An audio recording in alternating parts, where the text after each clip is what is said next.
Welcome to the Trump Breaking News Network, your daily source for up-to-the-minute Trump news. Join us today and every day. Here's today's news. This is TBNN. Putin offers asylum to leaker Comey. By Tyler Durden.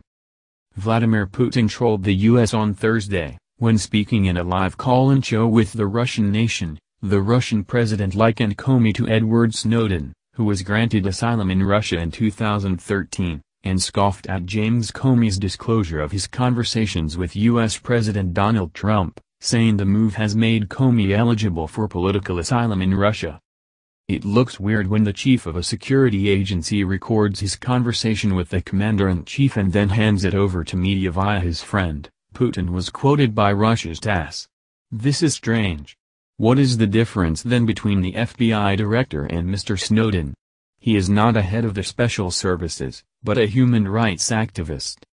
The trolling concluded when Putin said that, by the way, if he, Comey, is subject to any sort of persecution in connection with this, we will be ready to give him political asylum in Russia.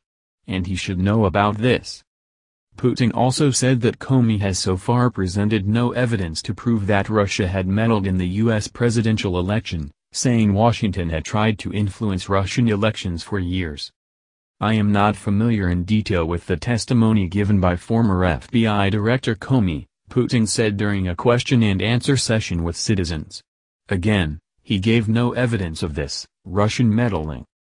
The remarks reflected Putin's growing annoyance of being the bête noire of the U.S. media, and with the congressional and FBI investigations into links between Trump campaign officials and Russia, which have shattered Moscow's hopes for improving ties with Washington, much to the delight of the U.S. military-industrial complex and, of course, NATO.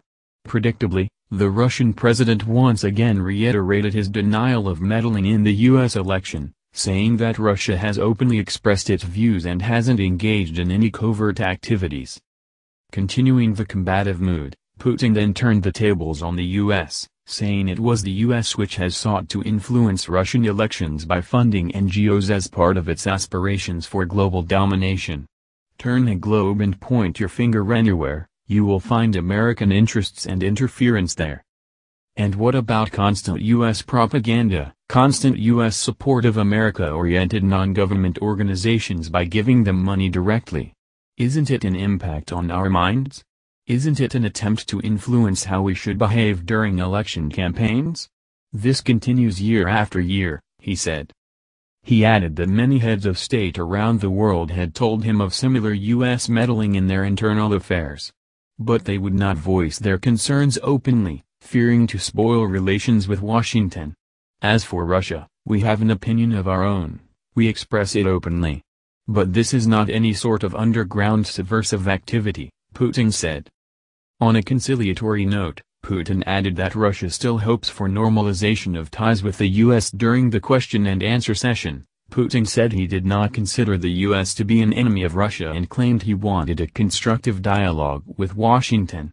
He said Moscow and Washington could cooperate in efforts to prevent the proliferation of weapons of mass destruction and pool efforts to tackle the North Korean nuclear and missile problem.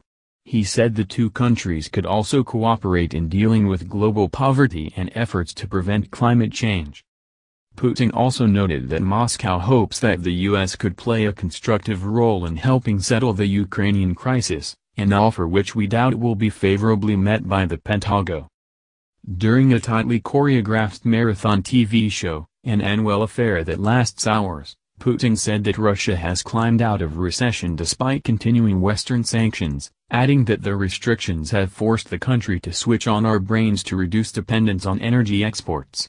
He lamented yesterday's Senate decision Wednesday to impose new sanctions on Russia as a reflection of Western efforts to contain Russia, but insisted that the measures have only made the country stronger. As reported yesterday, the Senate voted to punish Moscow for interfering in the 2016 election by approving a wide-ranging package of sanctions that target key sectors of Russia's economy and individuals who carried out cyber attacks.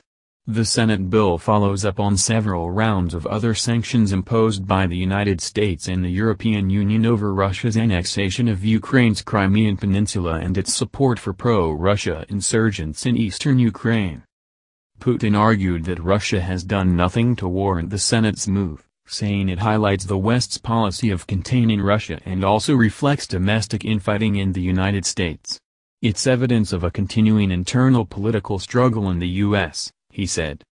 Russia has responded to the U.S. and EU sanctions by halting most Western food imports, a move that has helped increase Russian agricultural output. Russian farmers have pleaded with the Kremlin to keep the import ban even if the West lifts its sanctions, but Putin said that if our partners lift the sanctions against our economy, we will respond in kind.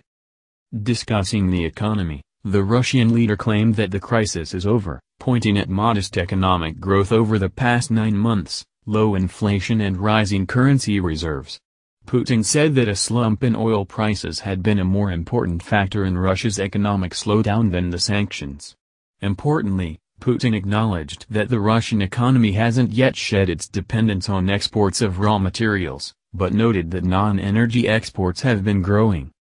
Putin also recognized that people's incomes have fallen and 13.5% of Russians now live below the poverty line, currently equivalent to $170 per month. Most of the questions during the show were about low salaries, decrepit housing, failing health care and other social problems. As in the past, Putin chided local officials for failing to provide due care for people and ordered them to quickly fix the flaws. Even before the show ended, local officials rushed to report that they are looking into the problems. Putin also offered a glimpse into his closely guarded private life, saying he has 2 grandchildren whose privacy he wants to respect. Putin, who in 2013 announced on state television that he was divorcing his wife, has 2 daughters in their early 30s who haven't been seen in public for years and became the subject of rumors. One of Putin's daughters was reported to be in charge of a lucrative project to build a Silicon Valley-like community under the auspices of Moscow State University. Putin said during the show that both of his daughters live in Moscow and work in science and education.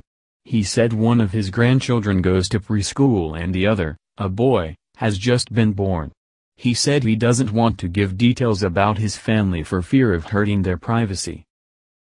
That's the news. Join us here every day. Be sure to subscribe and click the bell. See you next time. This is TBNN.